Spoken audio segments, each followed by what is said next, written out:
अस्सलाम वालेकुम दोस्तों, कैसे हो? मुझे उम्मीद है कि आप सब सही हो गया। आज जो हम बात करने वाले हैं, कुवैत से बहुत बड़ी खबर आ रही है निकल के, जो कि हम बात करेंगे। सबसे पहले खबर की तरफ बढ़ते हैं।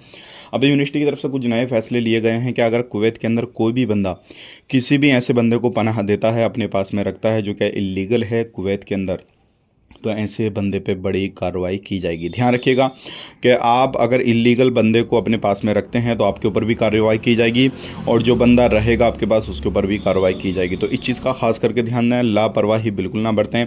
अगर अपने पास में किसी को रखते हैं तो फ़ौरन उसको बोलें, उसको सलाह दें कि भाई ख़ुद को आप सही तरीके से काम जो है यहाँ पे काम करना है तो लीगल करें, ताकि लोगों को या फिर आपको परेशानी ना आ सके। बात कर लेते हैं यहाँ पे अगली खबर की तरफ। जो अगली खबर आ रही है निकल के, अगर आप कुवैत के अंदर रहते हैं तो बहुत सारे मसले ऐसे होते हैं जो क्या मिनिस्ट्री के हाथ में आते हैं।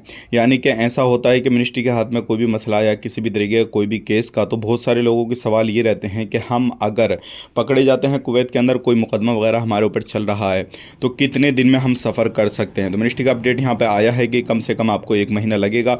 उसके अंदर भी काम हो सकता है या फिर उससे ज़्यादा भी जा सकता है, लेकिन 1 महीना पक्का आपका जाने वाला है। तो अगर आपके किसी भी भाई बंधु पे कोई केस है फाइनल, वो कराना चाहता है, फिर उसके बाद में सफ़र करना चाहता है, तो 1 महीना जाएगा। या कोई पकड़ा गया है, कोई मुकदमा चल रहा है, तो 1 महीना जाएगा। आज के लिए इतने ही, मिलेंगे नेक्स्ट वीडियो में। आप अपना ख्याल रखें, अपनी फैमिली वालों का ख्याल रखें। Take care, bye bye.